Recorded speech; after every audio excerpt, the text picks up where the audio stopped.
All right, welcome back. We are at module number 7 of the hazardous material and dangerous goods training.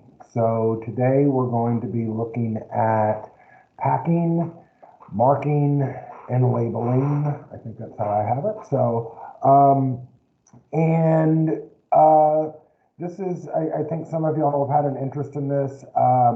And so I'm going to try to go through this and really direct you where in regulations that you need to be looking and doing a little bit more reading based on what the material is. So looking over some of the requirements for your commodities, a lot of them fall into the same packing type requirements and criteria, so that's good.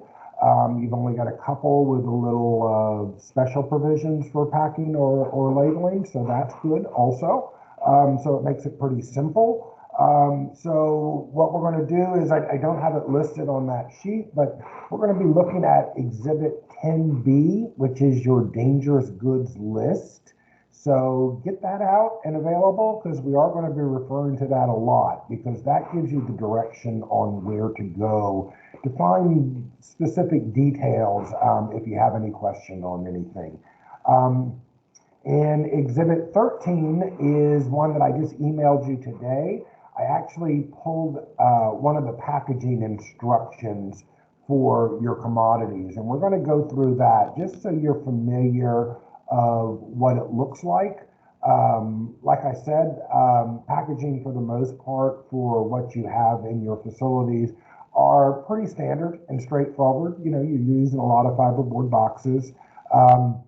It will get a little more complicated or detailed when you've got batteries and you've got spillable versus non-spillable lithium ion, whether they're contained in apparatus or whether they're being shipped on their own. So that we'll have to pay a little bit of attention to, and that is something I will go over in our last module. We're talking about specifically automotive parts. So right now, I know there's been not a lot of questions that I've gotten so far. Maybe I'll get some more after this session. But so far, it is just a matter of the details of the different tables that you have to look at. For the hazardous material table, under 49 CFR is certainly one of them. Then you have under IMDG, you have your dangerous goods list. They list things a little bit differently. And then if you're IATA, you're going to see that IATA has a different table also. But for the most part, a lot of that's the same. So if it's something that you kind of have a question on, or you want some more detail on that, I can certainly schedule, say, one of our reviews on the second week. We can kind of bring that out and have an interaction where we have the 3 tables up in front of us, and we just start wandering around the tables and looking where things are the same, where things are different, and how to go look it up. And that's the big thing I hope you're learning with this, with hazardous material and dangerous goods, is just knowing where to access in the regulations of things are. I'm a strong proponent that if you get your 49 CFR in new, it has a whole set of tabs on there that you can put in your book. I always do that first thing. I make myself, because I know I've had years where I've gotten a new one and didn't do it right away, and then I never did it. And which is really frustrating, because if you're having to look up certain tables, or you're always looking for that segregation table, things like that. The regulations on the 49 CFR are kind of hard to find things, except for the table. Everything else is kind of blended together. Most of it's in section 172, but where in section 172, whether something's in section 172, 200 or 300 or 400, 500, 600, it goes all the way up. And that's a really core part of what the regulations are, is having to comply. But having those tabs there, you don't get that with the 49C, the IMDG. So I do suggest that you make some little tabs yourself. And for IATA, you do get IATA is really kind of, you do get tabs. They come with them already pre-tabbed in the different sections. Very helpful there. And then checking the table of contents of seeing if what you really need is in there. But sometimes they're hidden a little bit. Like in IMDG, the marking and label is under the chapter 5 that's just consignment details. So consignment details can be shipping, it can be labeling, it can be marking, whereas the other two, they specifically say label, marketing, placards, shipping papers. So to me, a little bit easier to find IMDG. It's kind of grouped together and it's a very general topic. So, you know, whether you're a highlighter, you're not a sticky note or any kind of tabs or whatever, just start marking. And the other piece of advice I give you also that I tell all my classes is you should have that kind of master regulation that you go to all the time, meaning that book that, you know, the 49 CFR or IMDG. It might be not sitting on your desk. It may be, you might have 4 or 5 of them around in the plant somewhere, but you have that one you go to, and I suggest you pick out a highlighter that is possibly a different color than other people's highlighters. So you may pick blue or whatever, and every time you look something up, highlight it, because more than likely you're going to look it up again. And so, like I said, out of those 1,000 pages that are in the 49 CFR, in your whole span, you may be looking at 100 of them at the most in your whole span of your career. So I find it very helpful for me that, you know, once I verify a classification on something, I get a ruler out, I go all the way across the table so that next time, more than likely, I'm not going to lose my place. And then if I'm looking for that specific rule of like, I remember for this commodity, there was something a little bit quirky about the packaging that we could do a little bit different and it saves us money. I need to find that exact regulation where it says that and that guideline. And if you've already looked it up and done that, or someone's made that decision to do that, then, you know, why struggle and go through it again? Have it highlighted in your book. When I get new books, I have certain things that I have marked from the previous year that I know that I go to and use. And, you know, we do a lot of different flammable liquids and verifying which packing group it goes in based on the flash point. I want that little chart and table, and it's about that big. And if I look for it, I can never find it. If I'm looking for a segregation table and I don't have my tabs on there or something marked, I get very frustrated when I can't find it right away. And you got to remember, some of these books, I have more of the larger edition of the 49 CFR. It's called the Master Regs. And I like that one because it's a bigger print, for one.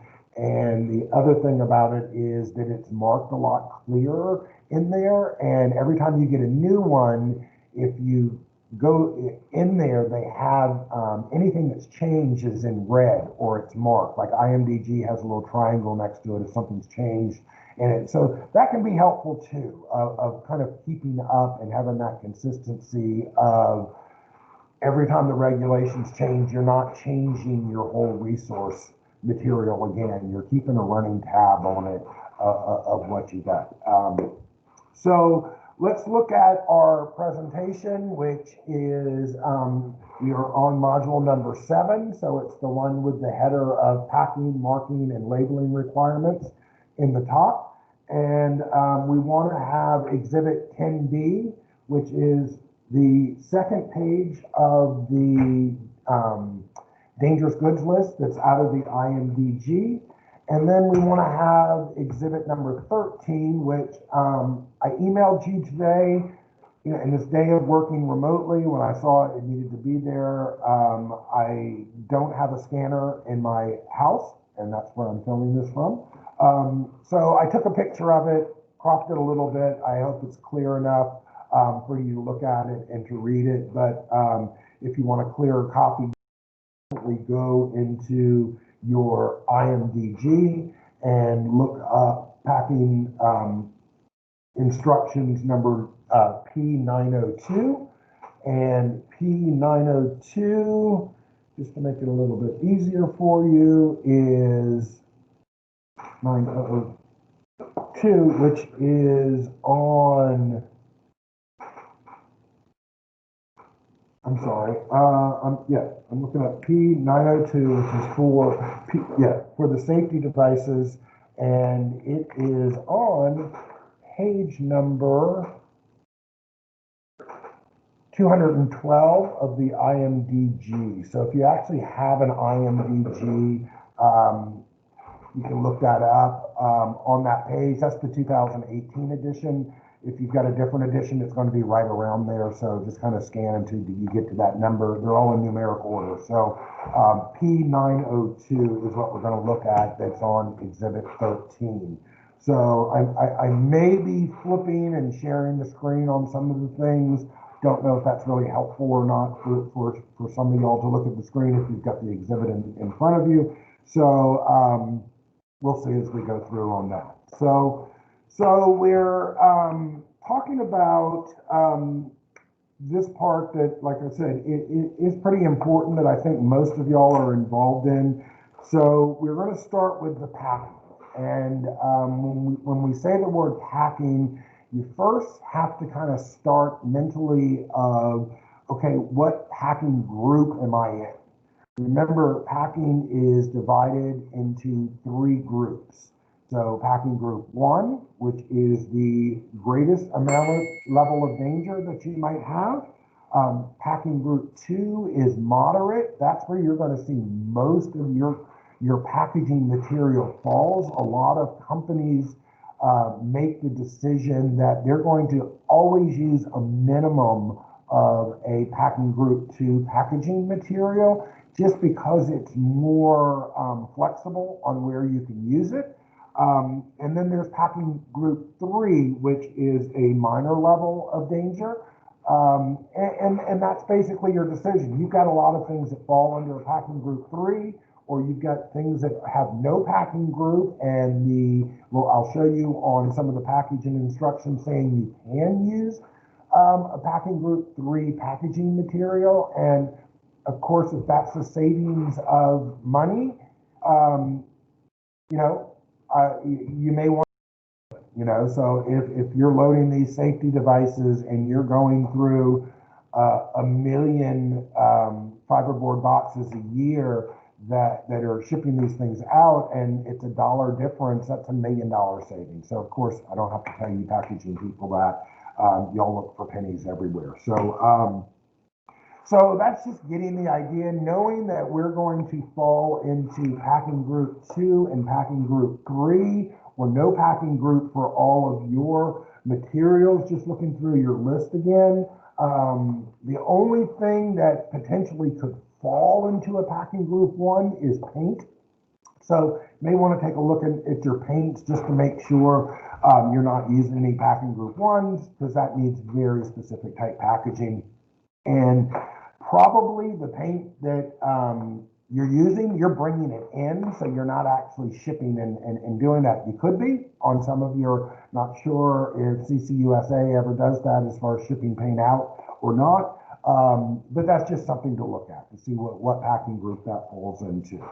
So then there's some of the obvious things, of course, that you just make sure that the people on the floor understand is that, all your packaging has to be in good condition, and it has to be a good quality. So something that, you train your people to keep an eye on, here are some red flags of whether you want to consider using that packaging material or not. There's some things that in the movement of things, or going to load something and then putting that packaging back on the shelf because you actually loaded it in something else.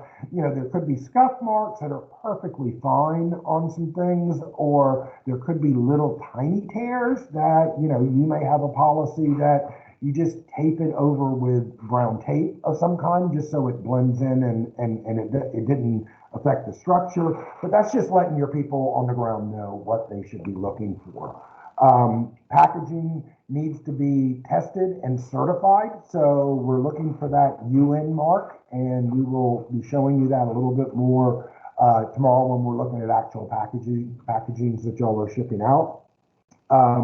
So that's something that, you know, when you're receiving the goods, if they are specifically for dangerous goods, I'm sure your packaging people already have standards in which they purchase the things, but it's good for, again, people on the floor maybe to know that you just can't grab another fiberboard box of saying, you know, this is the one we're used, the shelf is out, look, there's a supply over here, and oh my God, it's the exact same size carton, so I'm just going to use this. And it may not be certified or tested because that may not be necessary. And of course, there's an expense in that. So just again, that's kind of, I believe the people who are taking this course understand that, but those are some things to point out to your people on the floor, because just a personal observation, the things that I saw on when I watched some of the loading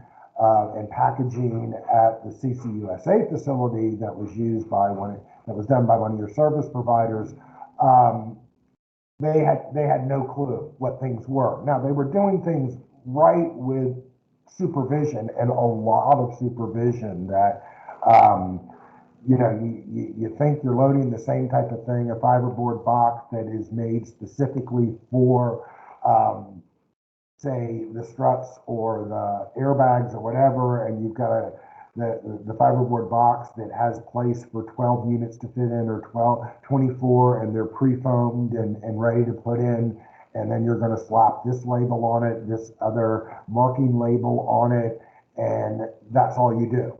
You'd be surprised how many I saw that were having to be redone just because they would put something in upside down or put the label on in a square instead of a diamond. So those are things that are, I guess, frustrating for us that go through training and understand all that. But sometimes we have people on the floor operated that need some additional just on-hands training. And that's where overtraining can also hurt sometimes, as far as to teach someone working on a floor just putting a box in. That's where function specific really is important. And I think that's something that y'all dig down to pretty well at MBUSI, of finding out exactly what people's function is and what training they need. So use packaging is okay. Don't know if y'all really do this. Sometimes we run the shipping department in plant 1. So we do have some hazardous materials that we return or have to ship back out. They keep, when they can find them, of the actual fiberboard boxes that they came in on, and if they're going to be returned to that person, that's a acceptable way of doing it. If not, they have to kind of create the packaging when things need to be returned. So, you know, if it's a compatible type packaging, can be used as long as it's clean and it meets that original testing standards.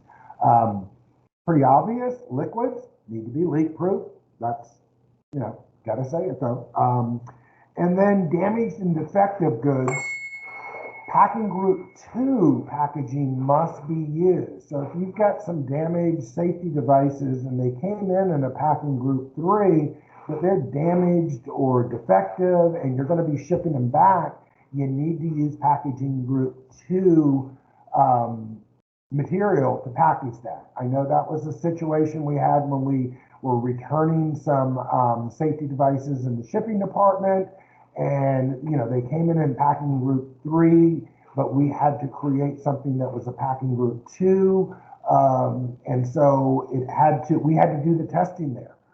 Actually create something that they wouldn't, you know, we had to do the shake proof and, you know, vibrate proof and drop test, things like that, just to make sure that it was brought up to and the packing group 2 standards. We used I don't need to go into details about, we used the base of a packing group 2 fiberboard box and adding the insulation on the inside to make it comply. So just something to know that when it is considered damaged, so like our shipping department, since a lot of things are returned, whether it's damaged or wrong, or they just have a policy that everything is shipped out in the packing group to compliant packaging. So instructions on how to do that can be found as far as the packaging on the dangerous goods, which is list, which is our exhibit 10B. So if you're kind of looking at that right there, if you go over into column number 8, you see it's nicely mapped up on top is number 8 are instructions or packing, and then under that it has instructions and then provisions. Now on this one you see there is nothing under provisions. That's good because you don't have to have further information on how to package it. But what we're looking at right here is in column number 8, instructions. And if you see underneath the number 8, it's got a 4.1.4. That's where it directs you. All across that table, look that up, that's where you go in the regulations to start, 4.1.4. And then underneath that, you've got specific packaging instructions. So as you can see some that have a lot of them, a lot of different packaging instructions, and you have to find the one that actually fits best and comply with it. And if you notice, all of those are for the lithium-ion batteries. The other, even batteries usually just have only one packing instruction. So the lithium-ion batteries, a little bit more involved in those. But if you look down, it will tell you where to go. You're in 4.1.4. So if I flipped over to that, I would start with there. If you do have a book and you want to kind of follow along with the book, 4.1.4, it starts on page 157 of the 2018 edition. And it just starts doing your packing instructions. It starts with P001 and goes all the way up to the 900s. So usually it correlates with what class you're in. So that's good. Some things have been reclassified. So like the safety devices is a good example. Actually, no, that's not a good example. I'm trying to think of one that doesn't really fall under the same category as the class it has. We'll look at that. So let's look at safety devices, because I thought that the safety devices were a little bit interesting, because the packing instructions for that is given, if you look across in column 9, is P902. So that's your exhibit 13 is P902. If you're in the book, it is on page 212. I told you that before. And what we're looking at here is, so we go through here and say, okay, I'm directing to here. I've got to pick out my packaging.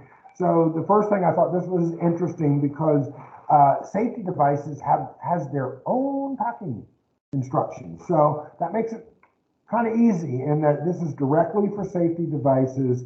And it says in the beginning, this applies to only this UN number. So that means, okay, I'm in the right place. It's not always going to list your UN number, but it will list when there's certain UN numbers that it applies to. You've got some with multiple packing instructions that some of the rules in that apply to certain UN numbers, but it'll always say that. So the first thing I always do when I look at a packing instruction is I skim through and look for any UN numbers. So I'm like, okay, none of these, I think the articles, pressurized articles of 3164, I don't think any of the packing instructions specifically say 3164. So all the little exceptions and special provisions I don't have to worry about because that UN number isn't listed. But let's go back and try to keep me focused. So next is packaged articles. The following packages are authorized provided the general provisions of these areas are met. And that's where, they're clean, they've been tested, things like that. It says drums. You can put these in drums. You can put these in boxes. You can put these in jerry cans. So, okay, that's good. We usually use boxes. Drums may be used for salvage or damaged materials. We'll look at that. But for the boxes, going across there, it's got the 4G there, which is a fiberboard box, your cardboard box. So that's good. I'm in the right area. I'm using the right material. Then a few notes about it. Packaging shall conform to the packing group 3 performance level. Because if you look on your table with safety devices, if you go across to the packing group, which is column number 5, it's blank. There is no packing group for these things. So it's telling you packing group 3 can be used. So that is kind of minimal of what you need. So that's what you need. So that can be a decision on what type of packaging you purchase or make at your facility based on that. The packaging shall be designed and construction so as to prevent movement of the articles and inadvertent operation during normal conditions of transport. And for safety devices, this is big because you're going to have kind of that inner protection in there that, from what I've seen, they are preformed areas in which you put the safety devices in. They're fitted so that they sit there and they're not going to move and touch each other. So basically it's saying you can't just throw these into a box and have them shake around. You want them individually protect. Now, how it's done and what can be done, that's for the packaging experts or things like that. But that's why they, because of this rule, is why they have that inner packaging the way that it is. The next, unpackaged articles. The articles may be transported unpacked in dedicated handling devices, vehicles, or containers when moved to, from, or between where they are manufactured and an assembly plant, including intermediate handling locations. So this is kind of interesting to see how this specifically would apply. Maybe why you maybe received some goods from one of your suppliers that are safety devices, and you know that you might think that's not the way we package them or things like that, but they may have certain exceptions that they've looked into as far as moving it from their manufacturing facility to your assembly plant. The question is, I'm not positive without after reading it or doing some more investigation, but is this also the same of moving something from CCUSA, because all their exports are going to assembly plants? So that's a question that could be looked into, that the packaging people may look and say, okay, we've got some provisions here looking up and standards that we may be able to package these things that saves us some money because we've got a little clause in here that if it's going to an assembly plant, we may be able to do that. Or now, and because these are the ocean regulations, you would think that that would be something that you'd want to look at. So there's an additional requirements here. Any pressure receptacle shall be in accordance with the requirements of the competent authority for substances contained within. So basically you need testing, like if they have like a UL testing or whatever for these safety devices for the manufacturer, if UL says, okay, that's fine, but they need to be packaged this way in the individual cartons or packaging groups together, they need to comply with that in addition to what the regulations say. So again, that's a manufacturing requirement. So again, something that I would, if I was there, if the CCUSA, since I'm moving it to an assembly plant and I'm repackaging it from how I received it at the supplier, are there any requirements the manufacturer had from the competent authority to move it forward? So that's just one of those things that you have to check on and verify that it goes into some detail and digging. So, you know, the easy answer is, oh my God, if I use packing group 2 and make sure that they don't touch each other and it's in a fiberboard box, I am good to go.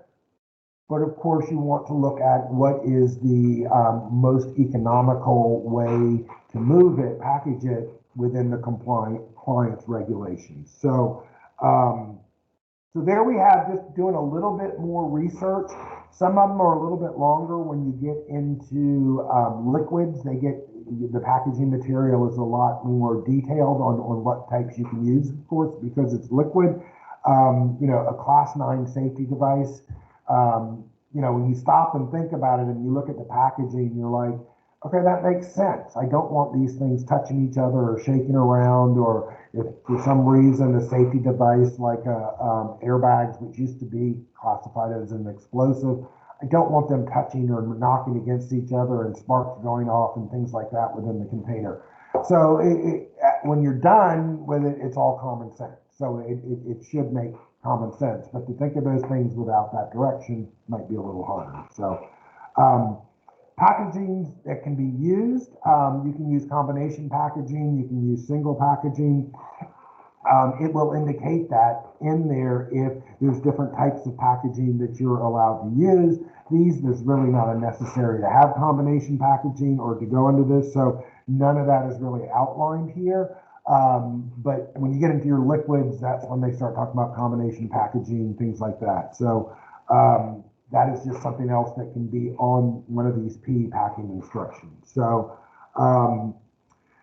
special provisions, like in column number 9, just to give you an example, if you have your exhibit 10A, the paint has a special provision which is considered a PP, and those will be listed right under the at the end of the packing instructions. So like for not P902, if there were special provisions, it would be under that saying PP1 of the first instruction for that.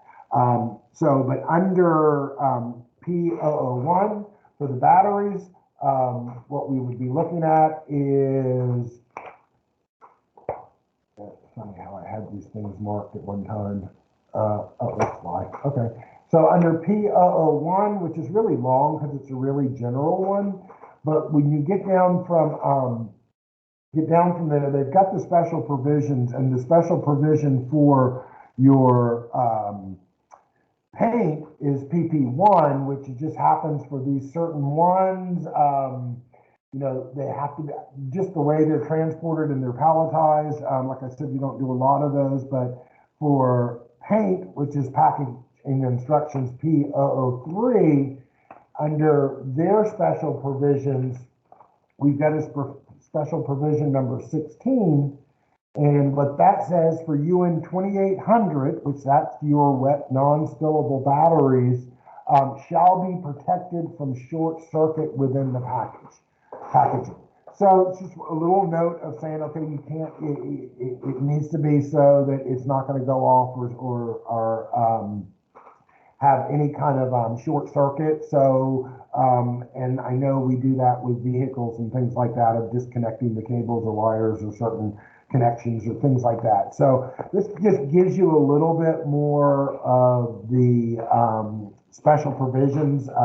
The batteries, they list actually, it goes from PP16 all the way down to PP100. There's not all of them. I'm not sure why they picked the number they picked for each one, but only that one said for UN number 2800. The others don't apply. They're not in the list, so you don't have to worry about those. So that's a little bit about how you select your packing. Of course, I'm sure you packaging people out there, especially, but any of y'all that are involved in any of this and want to read a little bit more, these are just good things to read. They're really easy to read in IMDG. When you're looking at the 49 CFR, it's got similar instructions in there. And for packaging, you've got your section,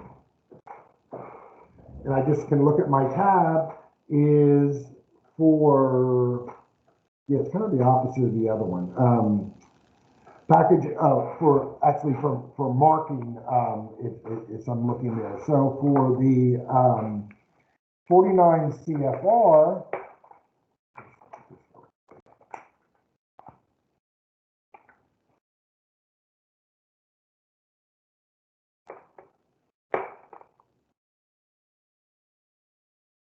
For 49 CFR, you're going to the packaging area, which is under section 173. And that's where you, 173, and if you have exhibit 9, I should have had to pull this out, sorry. Exhibit number 9 on the top of the hazardous material table, you've got column number 8B, which is kind of the ones that you're looking at, and those are the non-bulk packaging types. If you see next to packaging, it has 173 point. So whatever is in that column, so sticking with safety devices, it would be 173.166. And that's where you would go for there. So let me just look at 173.116. And those are just the general class 2 assignment of hazard zones. It goes into and tells you exactly how these have to be packaged. So 173.116 would tell you basically is assigned, if it's in column 7, then there are different zones or whatever if you have to apply with those, and it goes into little difference. Division 2.2, non-flammable gas. This is something you don't really need to worry about on something like this, but all of that information is received from your supplier. So that's where you would go in the 49 CFR. Like I said, it kind of flips you around a little bit and says kind of see this, see that, and then you go into some details of it. So, but that's where your non-bulk packaging information is in the 49 CFR. So the marking.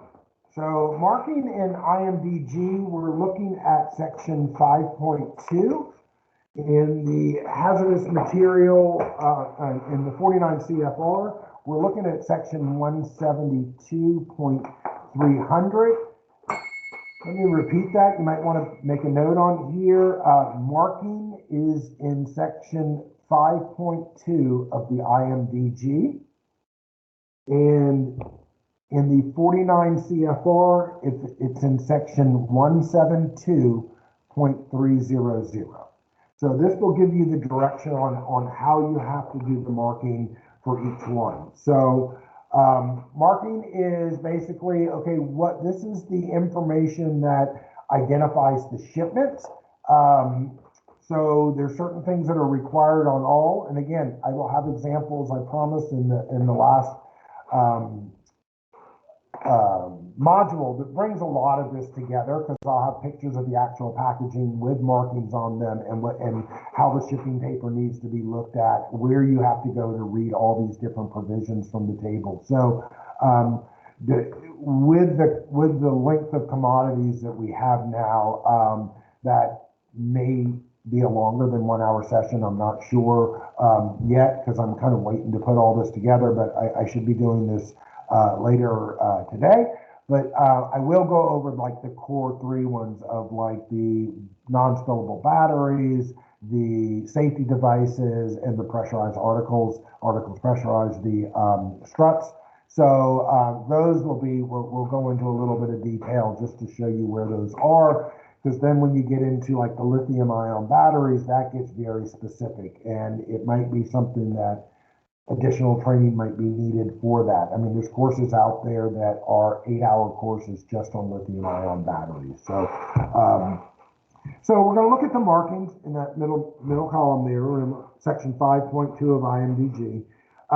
The shipper's name and address. So that should match what's on your dangerous goods list of who the shipper is. The consignee's name and address. So if this, just like anything, if this cardboard box gets separated from the rest, they need to know where it goes if they don't have the consignment papers anymore. Then you need your total net quantity in that package. So that's where you would really need to look up of how much is each unit, and to be able to know what that net quantity is. So somewhere in your system, every safety device or strut or whatever needs to show what that net weight of the article is before it gets packaged with anything. So that's going to be your net weight. Your proper shipping name, this must be on there, and the UN number with the letters UN in front of it. Please don't get in the habit of ever writing the UN number without the UN in front of it. So, and then you need your UN specification mark. So if you're shipping dangerous goods, it needs to be in a compliant package, and we'll see those tomorrow. It's that little UN with a circle around it on the bottom that gives you the details of what packing group it can handle, who manufactured it, what's the stress test, how much can it hold, and it's all in these little codes. So there's this long number, but it's not really hard to decipher that code. And again, that's teaching some people on the ground of what that means. If you need to, if they have any, if they're responsible for selecting the type packaging, and it's not just one, they need to know that if they've got to ship something in or pack it in a packing group 2, then they need to be looking to make sure that UN code has that Y in it. You know, X stands for packing group 1, Y for packing group 2, Z for packing group 3. So those are that little general awareness that you teach people on the floor of. It's just another second check for someone handling the goods. So, so those are pretty simple on the markings. The markings need to be clear. They need to be legible, readable. They can't be so tiny that you're really having to look in on it. That can be very, but they need in relationship to the package. You know, so if I have a little box, it's like 4x4 that I'm shipping, I'm going to have a lot smaller of everything that I can have. But on a regular box that you're talking about, or a package that you're talking about that you're shipping, the guideline is UN number and the proper shipping name. Each of the letters should be about a 1/2 inch. So it's not real big, but you just kind of, it shouldn't be typed on a 12 font on a piece of paper, just printed out. You need to look and see exactly what that is. The actual regulation says 12 millimeters, so you can go by that. So, so you've got your markings. Markings are pretty easy. I would think that you have consignment things. Some of the things I saw is that an actual, like, applicable label can be printed out when you're looking at, okay, I'm going to do this package. I've got 24 of these struts in it. So it automatically calculates what my net weight is. It's coming from my facility. It's shown as the shipper. It's going to, this is the person ordered, the consignee, the proper shipping names on there, and the UN numbers on there. It can be a nice little label that you just slap on this, that's the right size. So that's all workable and pre-doable, you know, with things like that. And again, it has to be legible. Not saying that you can't write on a package, but I don't think that's the way that y'all would do things there. It should be all pre-printed. So labels. Labels are the things that kind of first flag, well, placards are the things that usually first flag something, but labels are the ones that really kind of flag things that, you know, when you deal with dangerous goods, when you're walking around a facility that has it, like your plant or your one of the warehouses over at CCUSA, your eyes automatically go to the shelves and to the stacks of things where you see labels out there. And you're like, oh, look, that's where they store the struts, because I see the green non-flammable labels over there. Oh my God, that must be the, you know, where they're storing the batteries before they go out, because that's where the corrosive label, I see those with corrosive labels on it. So that's that little bit of identity, but you know, when you're a hazmat person, labels really stick out. So I think that's a good common sense thing that you have to train people also of looking for labels. You've got on your label is your, you know, they're the diamond shaped thing. I think you all know what these are. We went through these before. They've got the primary class label you have to use, but if it does have a subsidiary risk, you do need to use that also. And just speaking of that, and you know what, if I reach for this exhibit one more time without pulling it out, I'm going to be angry. Going through your list of commodities, I didn't see any that have a subsidiary risk, but if they did, they'd have two labels on the package. One here, one right below. You need to look up in the regs exactly the distance between them, how they need to show, things like that. It's a little bit peculiar and picky, but it's also adjustable if there's not room on the package for them to be put that way, which I know some of yours are like that. So orientation arrows are just good on everything. It's mainly for liquids, which all don't really move that much, but most packaging that you buy UN specification, they have orientation arrows. So if it's the same thing, you want people to package things, you don't want things stored upside down. One, not that anything's going to spill or leak from those struts or from those airbags or whatever, but if it's upside down, it's going to be harder to read the marks if someone's looking at the marks and doing that. And they should be handled correctly, and what the right side up, because most of your things are fiberboard box, so you want them open from a certain end so people know which is up. So that's a kind of common sense, but it is required for liquid materials. If something's a marine pollutant, so again, I didn't see any of your articles that are marine pollutant. I'll dig into that on some of your items on the next module on automotive parts, but right now I don't think there's any. That's that weird little label you see every now and then with the dead tree and the dead fish upside down. They changed that label 2 or 3 times. This one has stuck. It's been around for over 10 years now, I guess. And, whenever I see that label, I almost wonder if they had a competition in 3rd grade classes all around the country of a kid drawing it, because it's kind of a funny little drawing, if you ask me. So, the next is limited quantity. So if you are shipping of your goods in limited quantities, which I didn't see that you are, but you would need to really study section 3.4 of the IMDG. That's on limited quantities. Great place to start of reading what they are. I've read that section several times, and I always read it a little bit different of how the labels and placards, if they need them or don't need them, and whatever. So if you're shipping in limited quantity, again, that's a whole nother section that you need to do some research on.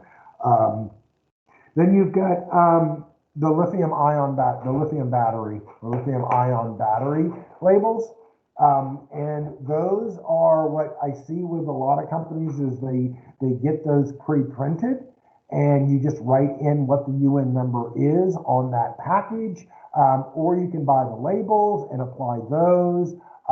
That's where, your battery people are a little bit more careful because, as you know, it's, I got a new laptop. I'm not using it yet. I'm an old Dell person, and they switched me to Mac. And so I got my Mac. I was all excited. I started it up, and it was like, oh my God, I don't know how to use this thing yet. So I was like, I got to save this till after I do these training sessions and things like that.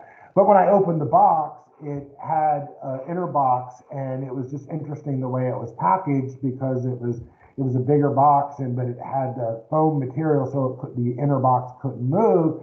And on that inner box, it had the lithium ion battery label on that package. So I thought that was kind of cool of seeing that, and it was a pre-printed, of course, because it came from Apple, and they do a lot of these things. So again, that's finding your packaging of, if you've got all of your lithium ion batteries that might fall under one UN number and another under another UN numbers, and those are segregated in your facility, and you can pre-print your labels on the boxes, just reduces the chance for error. You might even have the number pre-printed if it's always the same number, things like that.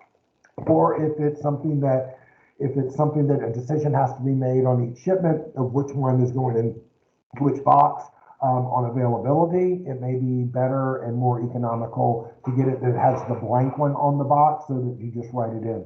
Again, that's your packaging people coming up and the people on the floor. So those are your basic labels that go on your cargo. Again, for every one of your Product numbers should have a detail whether it's hazardous and when they're not hazardous. And the way I saw it is watching one, they were packaging something and at the CCUSA facility, and they had on a screen, and it had exactly what the commodity was, what the gross weight of each unit, what the net weight was, and then they had the pictures of the actual labels, how they need to go on there. So that's great. Like I said, you just got to make sure some of the details of, you know, you're putting these labels on, they need to be upright in the shape of a diamond. It sounds crazy for us in hazmat.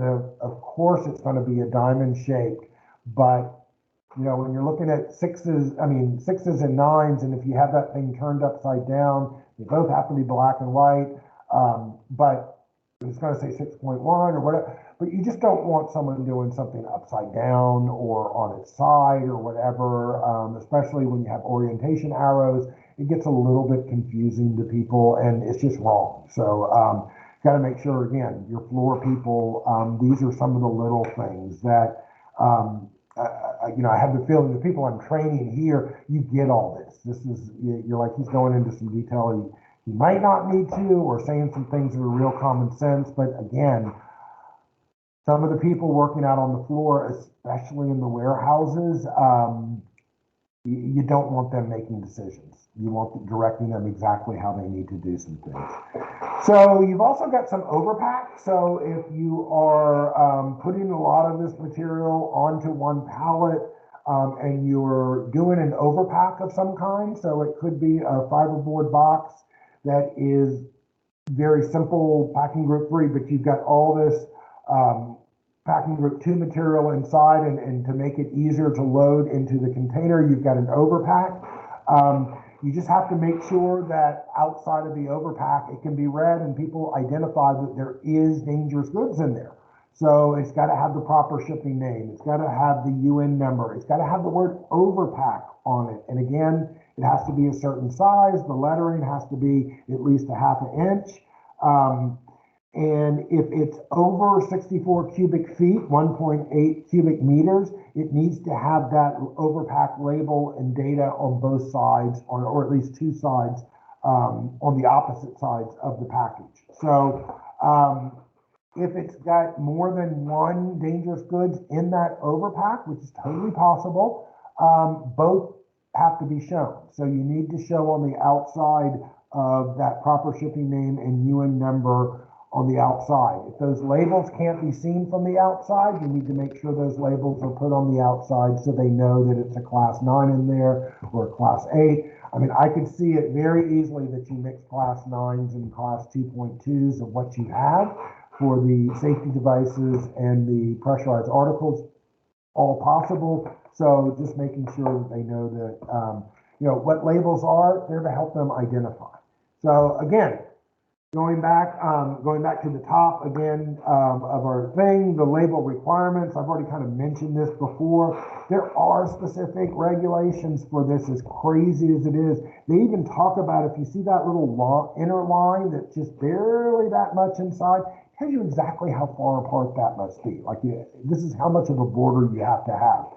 Unfortunately, if you're purchasing these things, they're coming in compliant standard ways of doing it. If you're printing your own labels, you just need to make sure people understand you can't just have that little border that might be, you know, so-and-so cubic, you know, so-and-so millimeters. It needs to be at least X number of millimeters before you start that inner box of where you're putting the information and printing the label.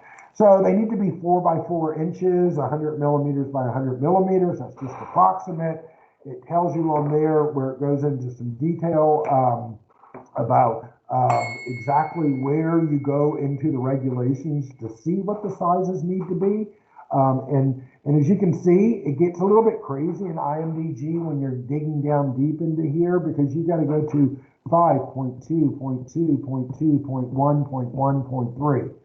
So when you dig into some of these things and it's got a long number, here's just a piece of advice. At first, before you go all the way to that exact one, it's good to go back and say, okay, 5, what section am I in?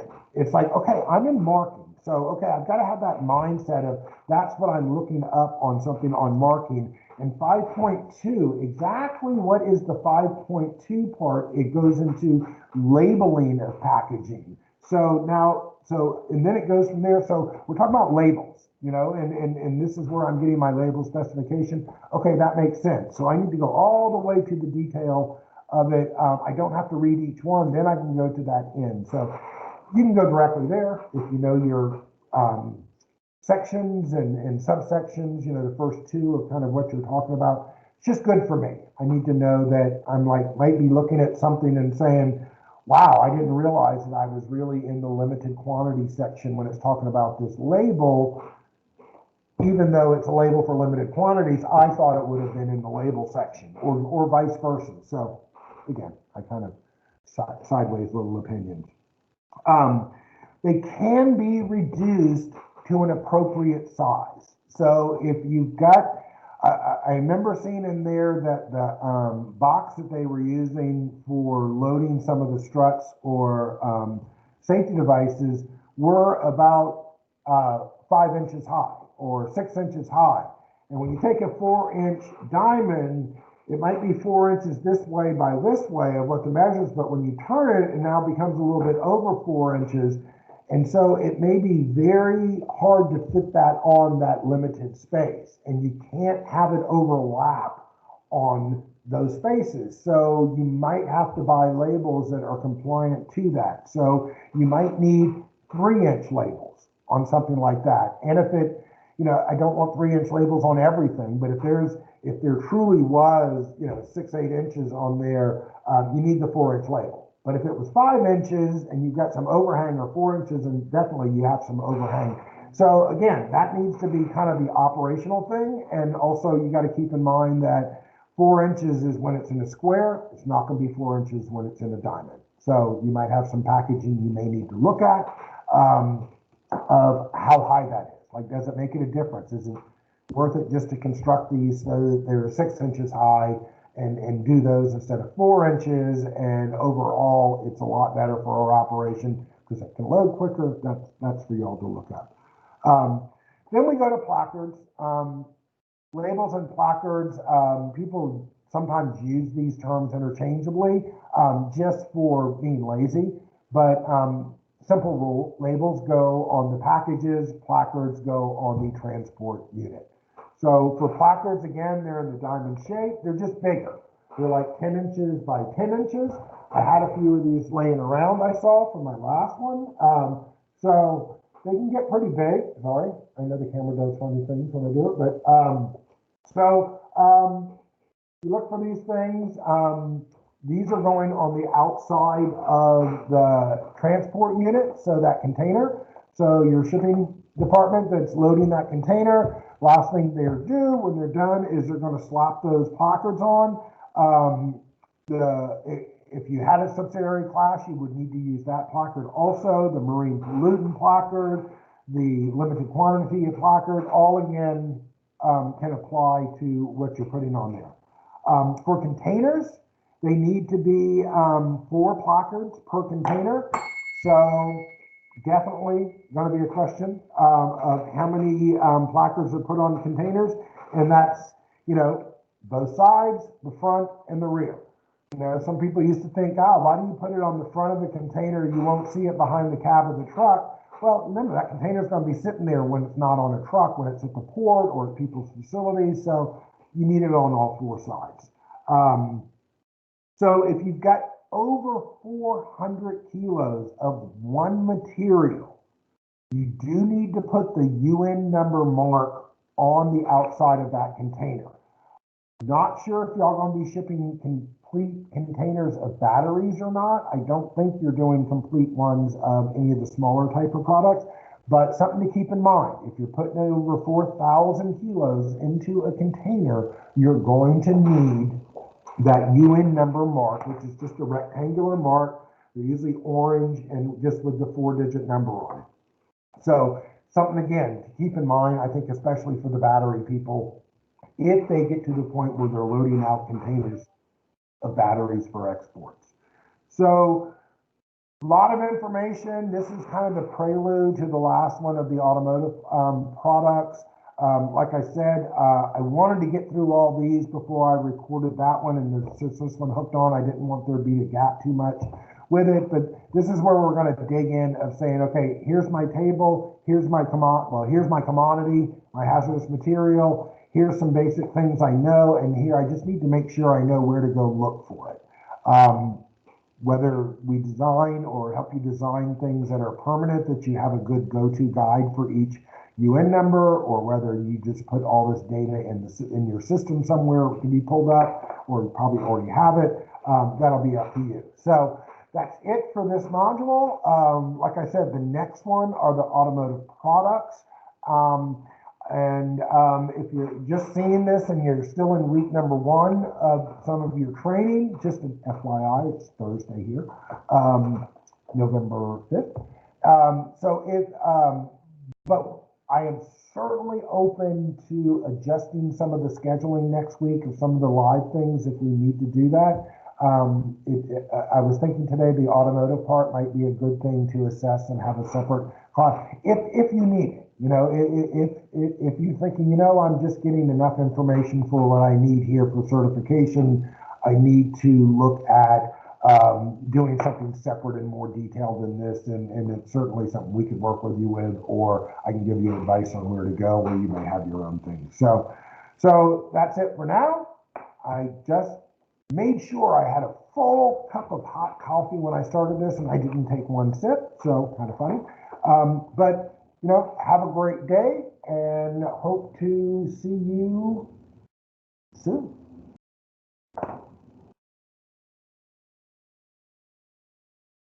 And this is going on and on.